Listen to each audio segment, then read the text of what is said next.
A lot of people are saying this has been a tough year, and they're glad that 2022 is coming to an end.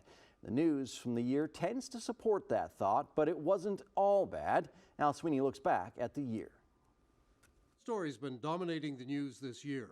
The Russian invasion of Ukraine, starting in February. Since then, figures vary widely, but a U.S. estimate is that 100,000 Ukrainian soldiers have been killed, along with 100,000 Russian soldiers and up to 40,000 Ukrainian civilians. Ukraine is the country, and even if you can't fight, you can be helpful.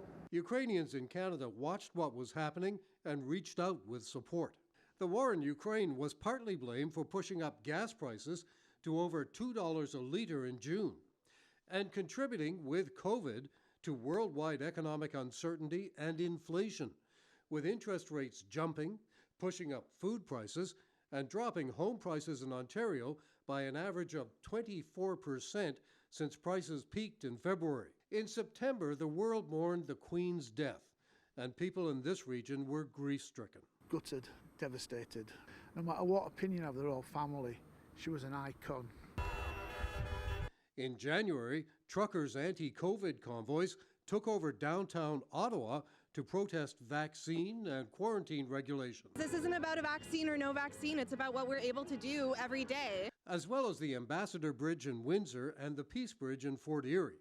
Tonight, the people have spoken. In a year when Conservative Premier Doug Ford won re-election, hundreds of people in Hamilton protested again and again over the government's plan to open the Greenbelt and push back Hamilton's urban boundary for development. Hamilton also got the first woman mayor in the city's history, Andrea Horwath. The weather made itself felt this year with a derecho in July and extensive damage from the line of storms.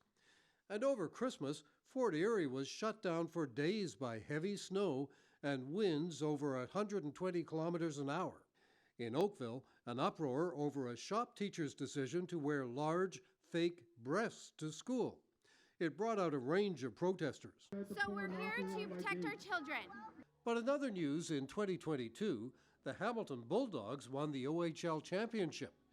And a Burlington story caught the attention of the late-night American talk shows. I think this might be history's funniest way to mess with your neighbors. A Burlington homeowner decorated a raccoon house with sex toys in a dispute with neighbors over a dead tree. Al Sweeney, CHCH News.